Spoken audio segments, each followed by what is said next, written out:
Notre rôle maintenant, c'est détecter notre lumière et en profiter au maximum. Et quand on a un plaisir ou un désir, la porte s'ouvre encore plus grande. Vous comprenez, c'est quoi la lumière? Lumière, amour. C'est pas important qui tu es, où tu es, comment tu es. Dieu t'aime.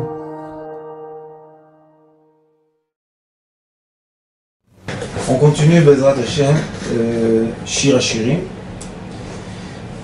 Et maintenant, le passouk qui est, c'est le Susati Berve Paro Dimitir Rayati. Ça veut dire que l'homme fait le rapport entre les chevals féminins qui étaient dans les merkavot de Paro, les chars de Pharaon.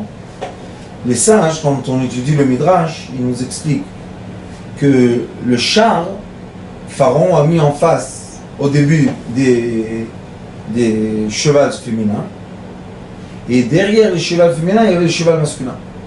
Pourquoi? Parce que ça fait courir le cheval masculin. Quand on met cheval féminin, les chevals masculins ils courent vers le cheval féminin. Et c'est comme ça que Pharaon, il a vite rattrapé les 3 jours d'espace. Pour nous, qu'est-ce que ça veut dire? Ça veut dire les sousati berve paro. Toi, tu es mon cheval féminin. Dans, c'est quoi le char? C'est le corps. Le corps, il veut être attiré par toi et courir après toi. D'accord? Normalement, dans les normes des choses, un homme doit être attiré par sa femme, et même quand il est au travail ou où il est, il doit ressentir qu'il languit, il la veut, il la cherche, il attend. Il est écrit Dimiti Rayati, ça veut dire que Dimion, c'est l'imagination. Donc si j'ai l'imagination que ma femme, c'est quelque chose qui m'attire, cette imagination me permet de me rapprocher d'elle. Mais si dans l'imagination, par exemple, j'ai eu aujourd'hui 3 cas comme ça, que c'est affreux, que d'être attiré par sa femme, c'est interdit, parce que c'est pas tzaddik, c'est n'importe quoi. Alors l'homme, il vient à la maison, il évite sa femme. Maintenant, on va regarder les natures que Dieu a créées. Dans la nature des végétaux, dans la nature des animaux, dans la nature des êtres humains normaux. Qu'est-ce qu'il a créé? Il a créé que l'homme soit attiré par la femme. Mais la femme a besoin d'être attirée. Elle a besoin d'être aimée. Elle a besoin d'être attendue. Elle a besoin de ça. Maintenant, si l'homme vient à la maison, indifférent, shalom, shalom, indifférent, il rentre dans ses livres. La femme, qu'est-ce qu'elle est? Ça s'appelle une veuve vivante. Et on n'a pas le droit de faire la femme veuve vivante. Quand l'homme vient à la maison, la femme doit ressentir qu'il est venu parce que il a été attiré comme un cheval par, c'est comment, une jument? La jumelle? La jument. Il était attiré. Pourquoi? Parce qu'il veut te voir. Je veux te voir. Nous, quand on rentre à la maison, on dit Shalom. Au revoir. Pourquoi? Bonjour. Et ça ne veut pas dire sans bonjour, ça veut dire l'entier. On l'appelle l'entier. C'est quoi l'entier? Le féminin et le masculin ensemble, c'est l'entier. Mais s'il y a le masculin tout seul et le féminin tout seul, c'est pas l'entier. Donc, Akadosh Baruch Hu, le maître du monde, a fait qu'il y a une attirance. Vous savez, si vous regardez les fleurs, ceux qui ont un peu le temps de comprendre la nature autour d'eux, mais si vous regardez les fleurs, elles sont super maquillées, vous avez vu? Il y a des petits trucs en rose et blanc et des petits... C'est extraordinaire. Il y a en Hollande, Amsterdam, on m'a dit qu'il y a le jardin des fleurs le plus grand du monde. Et il y a une dame, une élève à moi qui était là-bas, elle m'a dit, elle a fait, je crois, 2000 photos. Elle m'a dit, tu peux pas, tu es comme ça. Pourquoi? La couleur, la forme, la truc. Et c'est magnifique. Et ça, c'est des plantes. Ils n'ont qu'un choix. Et pourquoi elles sont tellement belles, les plantes? Pour qui? Comme ça, elles attirent les guêpes, elles attirent les mouches, elles attirent les insectes, elles attirent pour qu'ils viennent prendre la pollen pour passer d'une fleur masculine féminine à une fleur masculine. Ou d'une fleur masculine à une fleur féminine. Pourquoi? Pour que cette fleur, qui est tellement belle, puisse devenir un fruit. Vous savez comment il est le fruit? Il a la racine de la fleur.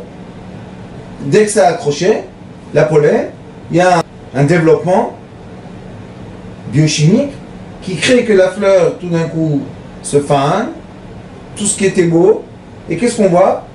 Les palpes tombent, et on trouve un fruit. Et le fruit, c'est quoi? C'est le fruit de l'attirance entre le masculin et le féminin. Maintenant, si une femme ne ressent pas qu'elle est attirée par son mari, qu'est-ce qu'elle fait, la peau? C'est pour ça qu'il a dit ici paro. Il aurait pu dire les sousati bemerkave amelech. Non, il a dit paro. Pourquoi il a dit paro? Parce que paro, c'est les lettres para ain. Hey, c'est quoi para hey? Para, le chant priya. Priya, c'est quand on fait la brit mila. On coupe premièrement la peau épaisse, mais après la peau épaisse, il y a une peau très fine qu'on doit enlever du membre essentiel. Pourquoi? Pour qu'après, quand il a l'âge pour être avec sa femme, que le tendon masculin touche le tendon féminin. Je suis en train d'écrire un extrait sur le Tikkun Zohar, Tikkun Yud, et là-bas il fait la comparaison entre Priya, Mila et Priya, et Kiddushin et Bracha. Il dit, marier sa femme, c'est comme faire Brit Mila. Quelle est la ressemblance? Très facile. Ici, elle a le clitoris. Le clitoris, quand il se redresse, il y a une peau toute fine au-dessus. Mais elle, tout l'endroit s'appelle l'endroit féminin. Et quand la première fois qu'ils sont ensemble, qu'est-ce qu'il fait? Il doit ouvrir la peau qui ferme. Donc elle fait la brite aussi. Sauf que lui, il a fait la brit mila tout petit, parce qu'imagine-toi, un jour avant le mariage, faire une brit mila et faire la mitzvah, c'est un peu désagréable. Et elle fait la brit mila le jour du mariage. Pourquoi? Pour avoir les deux tendons masculin, féminin, vif, pour avoir la sensation électrique. Alors il lui a dit, paro, c'est quoi paro? Para et c'est quoi? C'est la femme. Et c'est la femme. Ah oui, c'est la femme. Alors qu'est-ce qu'il fait chaque fois qu'il est avec elle? Il est obligé de faire plaisir le tendon féminin pour qu'il se redresse, pour qu'il y ait l'électricité entre le tendon masculin et féminin, après l'électricité tendon masculin et féminin, et après l'électricité. Où c'est écrit Masechet Yevamot Perek Gimel Odalet. Barthénoura, il explique Mazé Nishouk, Mazé Mehareh, Mazé Gmar Bia. Pourquoi il explique ça? Parce que Barthénoura explique là-bas que quand quelqu'un, un homme, se rapproche de sa femme, on n'a pas le droit de se rapprocher de la femme quand quelqu'un qui l'ouvre la porte tout d'un coup. Vous connaissez ça, cette halakha? Il y a une halakha qui dit que quand tu viens chez toi à la maison, tu n'as pas le droit d'ouvrir la porte. Tu dois taper à la porte, et après, Nokesh, ça s'appelle Nokesh Badelet, c'est les lettres Nishouk. Et qu'est-ce qu'il doit faire vraiment? Il doit venir, lui, et il doit taper à la porte. Du quoi? Du clitoris. Donc on tape à la porte, comment? On glisse dessus. On glisse, on glisse, on glisse. Elle, comme elle a plaisir, qu'est-ce qui fait que le clitoris faisait? C'est un tendon que quand il se redresse, il ouvre la porte. Donc, après, tic, ça rentre. Quand ça rentre, on continue. Point G, qui s'appelle en hébreu Me'areh. Il y a le nom Me'areh. Me'areh, ça veut dire qu'il n'est pas rentré.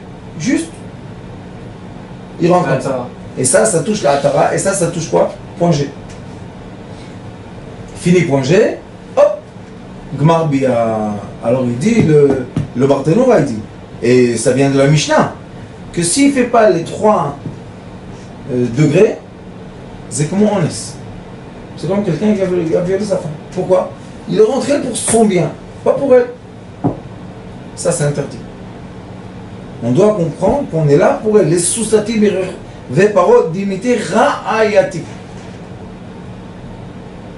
Donc toi, ma femme, je dois me comporter avec toi, que je te désire et que je te fais plaisir et que tu aies tout le plaisir que tu as besoin. Pourquoi? Pour emmener dans ce monde d'abondance. C'est la femme qui monte dans les cieux, man, la parashat de Shavua, le man. Elle monte dans le man. Après le man, ça s'appelle Menukbim. Vous comprenez un peu les mots? Le liquide féminin. Elle est montée, grâce à ça, hop, mad, liquide masculin. L'abondance qui descend chez l'homme. C'est tout un cheminement très mécanique. Mais si on se comporte d'après ce cheminement-là, la vie change. La vie, elle change complètement. Et c'est comme ça qu'on arrive à faire passer les gens de 1 minute, jusqu'à quand que ça explose, à 1 heure. Aujourd'hui, j'ai un couple qui est venu me voir, qui m'ont dit que bon Hachem, ils ont fait comme j'ai un enseignement que j'enseigne le couple. Ils m'ont dit, Rav, on a fait ce que vous avez dit, et bon Hachem, on est arrivé. À quoi? Ils sont arrivés à quoi? Au bonheur. Quel bonheur, vous savez? Que quand on se comporte comme il faut, après ça, quand on marche dans la rue, silence. On n'a pas la tête qui clignote. C'est pas qu'on fait exprès. Et les gens qui veulent travailler sur ne pas clignoter, ils se retirent, ça explose. Pourquoi je suis un animal, moi, qu'on doit me prendre avec une lèche? Et ça, c'est le comportement de l'éducation, de la laisse. Je ne dois pas être dressé. Je suis un être humain, non? Bon alors. Et ça, le Ari Akadosh dit, Et ishlot adam ba'adam. Il y aura un moment que l'être aura le pouvoir sur l'être. Quel être? Il y a l'être animal, on a tous degré animal, et on a tous le degré être, un homme. Donc qu'est-ce que je veux? Je veux avoir de la laisse, avec vous connaissez avec le fer là, ils mettent pour les gens, ça fait mal et tout. Ou bien, laisse-moi. On va ensemble, et tout va bien. Il continue et il dit, Navu lechayaich batorim. Lechayaich, c'est les joues. Tes joues seront roses. Navu lechayaich batorim. Et c'est ce qui est expliqué là-bas, dans Masechet Yom Tov. Il pose la question, est-ce que Yom Tov, la femme, elle a le droit de se maquiller ou pas? C'est la question. Pour s'embellir à son mari. Qu'est-ce qu'il est écrit? Kochel et Enea. Elle met du noir dans les yeux. Et dans les... Regardez, Masechet Yom Tov, c'est très intéressant. Et elle rougit les joues avec... Elle mettait du rouge. Oui. Et elle rougit la bouche pour attirer l'homme. Et en demandant pardon, mais c'est ce qui est écrit, je vous dis, il est écrit qu'elle enlevait tous les cheveux de son corps. De la tête? Non. Non, c'est pilé. Tout le corps.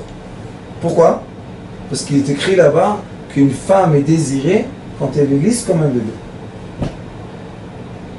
Donc on voit que toutes ces choses-là, que c'est des melachot, elles ont le droit de faire Yom Tov. Pourquoi? Pour plaire au mari, pour que le mari ait la joie.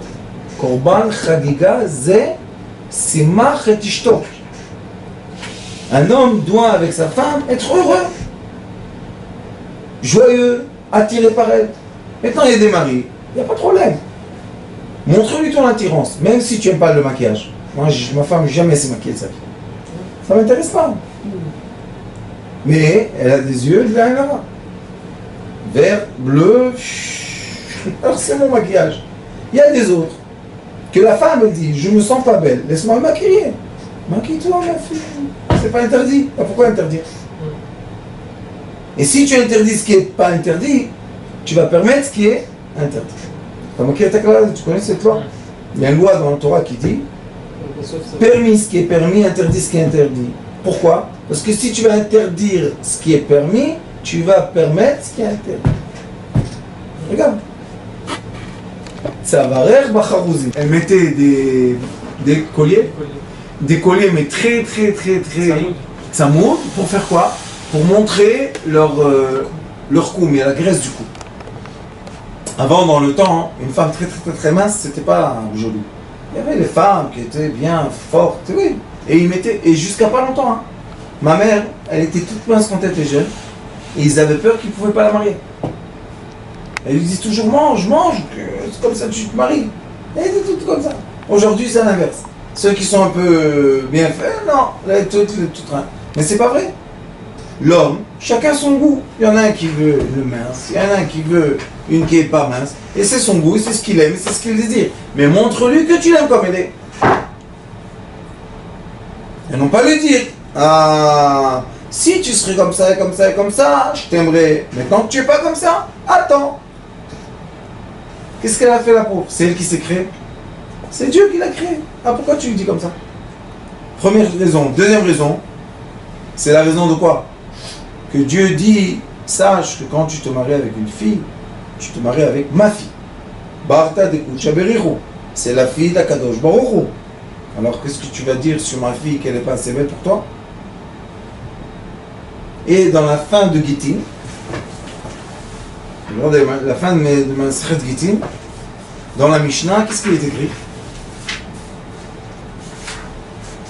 Rabbi Akiva Omer, Afilu matza acheret na'im mena, sheneemar vayim lo timtza chem be'enav. Même s'il trouve une femme plus belle qu'elle, il a le droit, si vous divorcez d'elle, allez marier l'autre. Maintenant, on pose la question. Comment elle est devenue plus belle que moi? Moi, je suis marié avec toi la première. Pourquoi maintenant tu aimes une autre? Parce que si l'homme n'a pas permis à la femme d'être sa femme, belle femme comme il l'a mariée, maintenant elle dégrade sa beauté. Genre tsniout, c'est pas de tsniout du tout. La tsniout c'est quelque chose d'autre différemment. Et elle dégrade sa beauté. Maintenant, il la regarde, il dit j'ai plus plaisir de celle-là. Et il regarde une autre. Ok, pourquoi tu m'as fait ça? Laisse-moi être belle pour toi. Et c'est pour ça qu'on leur donne des bijoux. Pourquoi on leur donne les bijoux? Qu'elle soit belle aux yeux de son mari. Et les sages disent, pninim, vous savez c'est quoi les pninim, les perles? Ils disent que les perles et le diamant, quand la femme elle porte ça sur elle, ça fait un éclat de beauté et d'attirance du mari pour elle. Maintenant, comme on parle de maquillage et d'être belle et tout ça, il y en a qui vont dire stop, qu'est-ce qu'il y a? C'est pas tsanoua, c'est pas humble, c'est pas, comment on dit tsanoua? C'est pas pudique. Et moi je vais vous dire qu'est-ce qui est pas pudique. Le regard d'une femme. Elle peut être super, toutes les règles de pudique, et même avoir juste les yeux. À Jérusalem, il y a des femmes, elles sont tout couvertes. Elles mettent, tu sais, sur la tête quoi? Un balai à l'envers, et elles mettent dessus le voile pour qu'on voit même pas rien du tout. Et malheureusement, il y en a des comme ça qui font des choses que Dieu nous en préserve et nous... Alors comment ça se fait? Tu es la plus pudique possible. Comment t'es arrivé à ça? Parce que on lui a pas permis d'être belle pour son mari. Maintenant sachez qu'il y a des dames, elles sont très bien, elles sont maquillées, tout va bien, mais dans leur tête, elles sont rassasiées de leur mari. Est-ce que leurs yeux vont attirer des problèmes? Non, au contraire. Il n'y aura rien du tout. Mais si la femme, elle est pudique, mais elle n'est pas rassasiée de son mari parce qu'elle ressent pas les soussati vers paro. Elle ressent pas que je suis attiré vers elle. Alors qu'est-ce qui se passe? La demande commence. La même chose avec le mari. Si le mari n'est pas rassasié avec sa femme, qu'est-ce qu'il fait dehors? Il cherche. Et c'est sa faute? Non. C'est la nature de l'être. Alors c'est pour ça que Shlomo HaMelech dit Tourei Zahav Na'aselach. On va te faire des montagnes d'or. Alors il dit on va te faire un tour d'or. Et vraiment il faisait aux femmes, ils avaient un habit comme ça sur la tête, vous avez vu? Émite? C'est très intéressant. Ils ont les habits de mariage exact comme c'est écrit dans la Mishnah. Exact. Elles mettent ici comme ça un truc super grand et ils mettent plein de pièces d'or. Plein. Et ils disent que quand l'homme voit la femme comme ça, il est impressionné. Ma femme, comme elle est belle, comme elle est jolie. Pourquoi?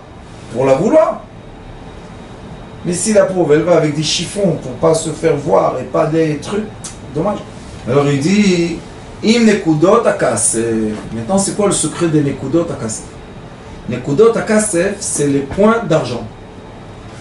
Il faut savoir que l'or et l'argent, ce sont les relations entre la rigueur et la miséricorde.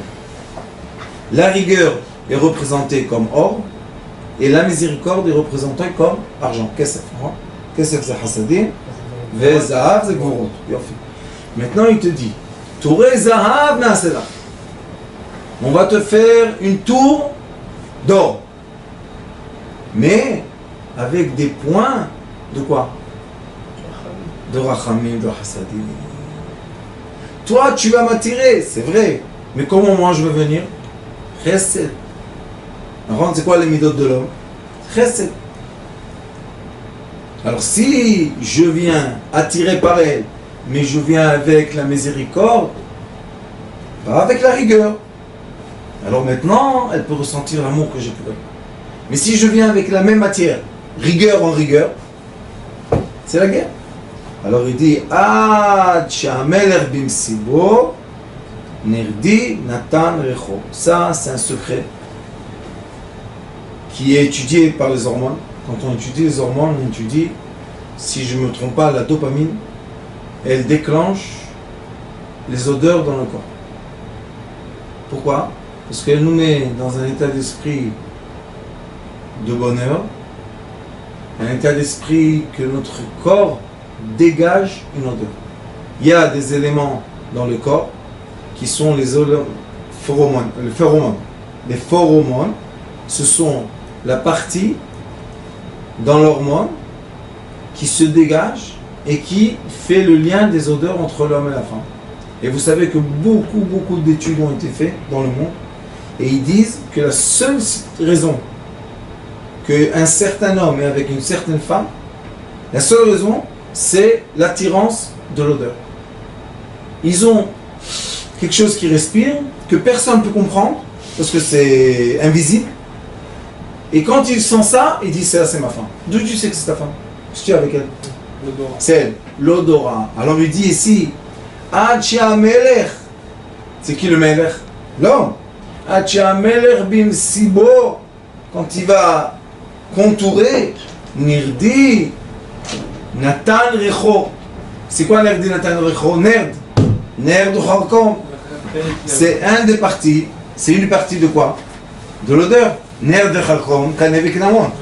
C'est quoi le nerf? C'est une des particules d'odorat qu'il faut mettre dans les épices essentielles. Alors il se dit ici, Nerdi, il a fait sortir de lui une odeur que c'est maintenant qui te donne son odorat, qui sont les phéromones. Et les phéromones, ceux-là, sont déclenchés par un hormone qui s'appelle dopamine. Cet hormone-là crée un odorat. Et d'après l'odorat, nous sommes connectés. Et pourquoi l'odorat? Parce que quand on étudie les sens, l'odorat, il a une synapse au cerveau. Il a un lien au cerveau. Tous les autres, ils ont 2, 3, 4, 5. Lui, il a un lien au cerveau tout de suite. Donc quand je sens une odeur, je suis tout de suite attiré par quelque chose. J'ai tout de suite un souvenir. Comme le bébé, sachez que le bébé, quand il est dans le ventre de sa maman, il n'a pas d'odeur. Mais qu'est-ce qu'il a? Il a le sang qui circule dans le corps, par le nombril. Le sang qui circule lui donne exactement l'adresse de l'odeur de sa maman. Vous laissez un bébé dans la nature, même un chien, même un chat, tout de suite il va prendre le lait, tout de suite. Et comment il sait? Vous avez vu les petits chats, ils sont aveugles encore, et ils prennent le lait. D'où ils savent? Parce qu'il y a un déclenchement physique, naturel, qui crée, comme il est écrit dans la Torah, Baruch Hashem, que le sang de l'utérus devient du lait de la mère. Ouais. C'est pour ça que quand on déclenche ici, on fait massage dans la poitrine, tout de suite l'utérus commence à vivre, oui. Et c'est pour ça que les femmes, quand elles ont des problèmes, elles n'accouchent pas à temps. Même la femme du Rav Kanevski disait toujours, faites un massage là-bas. Et quand on fait un massage là-bas, ça déclenche de l'utérus. Et à l'envers, quand la femme elle a accouché, tout de suite le bébé va allaiter. D'où il sait? Il est incapable, il est tout petit, parce qu'il a l'odorat. C'est pour ça qu'il est écrit ici, Nerdi Natan Recho. Il y a des odeurs qui nous connectent. Et cette odeur-là, c'est une adresse IP que seulement moi j'ai. Personne au monde sait se connecter à ma femme, comment je sais me connecter à elle, et à l'envers. La femme elle se connecte à l'homme seulement par ça. Pour comprendre à quel point c'est fort. Ici le cerveau, et il y a l'odorat. Et il montre ici cette histoire que je vous dis, de l'odorat. Il faut savoir que la Torah c'est de la science. Celui qui pense que la Torah ce n'est pas de la science, il faut réétudier la Torah dès le début. La Torah c'est de la science précise. C'est la science qui recopie de la Torah. Quoi? C'est la science qui recopie de la Torah. Elle ne copie pas, c'est tout simplement de la science. Et dans l'odorat, ils ont fait des recherches et ils ont vu que les femmes sont attirées par les hommes. Voilà. Ça s'appelle odeur corporelle masculin. Tu vois? Les femmes, elles sentent l'odeur et d'après la sensation de l'odeur, tac, elles s'attirent ou pas. Et c'est pour ça que ici dans Shirei Shirim il écrit Nerdi Natan Recho. Il donne de l'odeur. C'est Madim ou pas? C'est incroyable, non? Écrit par le roi Salomon, justifié par la science. Il continue, il dit Sror Amor. C'est quoi Amor? Sheman Amor. Betar Sheman Amor. C'était le Sheman Amor. C'était les huiles essentielles de la farsemone. La farsemone, c'était un arbre qui était à Jéricho, à Engadi. Et on dit comme ça que une petite bouteille de l'huile essentielle de ça coûtait une fortune. Il y a un sage du Talmud qui écrit dans le Talmud qu'un jour on l'a appelé en haut. Il est mort clinique, il y en a beaucoup d'histoires comme ça, il est mort. Et il a fait le bilan et ils ont vu qu'il est bien. Il leur a dit, mais pourquoi Kadosh Baruch Hu, il m'a créé pauvre? Je suis pauvre. J'y arrive pas à assumer, c'est difficile pour moi, on connaît, hein? Qu'est-ce qu'il a fait à Kadosh Baruch Hu? Il a dit, tu dois revenir dans ce monde. Lui, il savait qu'il y avait un art à forcément. Il est écrit qu'il y a un fleuve de cette odeur, qui est une odeur qu'on devient un peu saoul, tellement elle est bonne, c'est sucré comme ça. Qu'est-ce qu'il a fait? Il a sauté dans l'art à forcément. Et hop, il est revenu sur terre. Il a pris les habits. Il avait le droit de rien prendre là-bas. Il a pris ses habits, il les a serrés, il a pris toutes les gouttes, et il a fait des parfums, et il vendait ce parfum à Jérusalem, fortune. Quoi? Du Lamaba, du Nara forcément, oui. Et c'est pour ça qu'on dit Tzor Amor, Dodili, Ben Shaddai Alim. Shaddai c'est quoi? C'est la poitrine. Et pourquoi on met la tête dans la poitrine? Juste pour vous dire que d'après le Zohar Kadosh, interdit de rhabiller. Interdit, il faut être corps à corps. Sauf qu'il faut couvrir la tête. L'huile. Faut titre aussi, non? Non, sans titre. Sans titre. Non. Il faut être corps à corps, bassar be bassar. Il y en a un qui attache le titre sur la tête. Mais Rav, quand on a ton âge, et même mon âge, on va pas lui mettre un titre sur la tête, elle va croire qu'on est des fades. Non, à nous. Non, autour du cou. Non, je te donne un conseil. Quel âge tu as? 23 bientôt si tu veux. Alors reste 23 ans. Maintenant profite. Quand tu auras 90, tu vas faire plus que ça. Hein? Je suis pas mort. Faut pas, Rabbeinu. Si c'est écrit Tzror Amor Dodili Ben Shadayalim.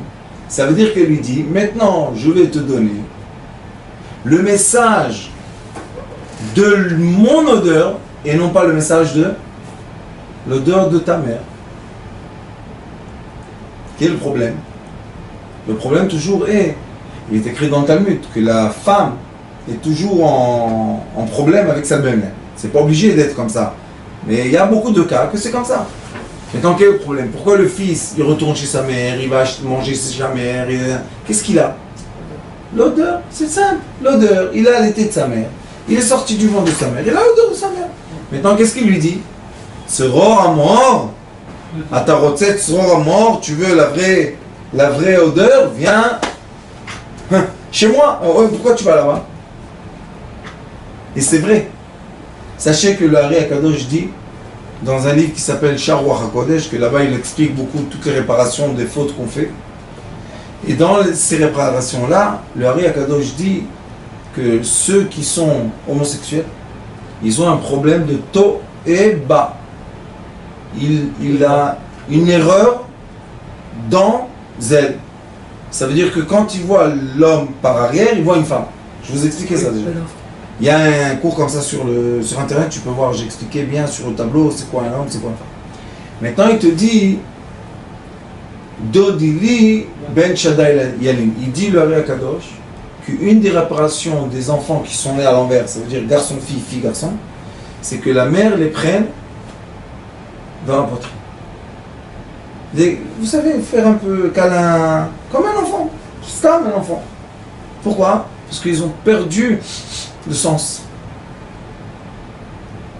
Nous, on se reconnaît beaucoup par l'odeur.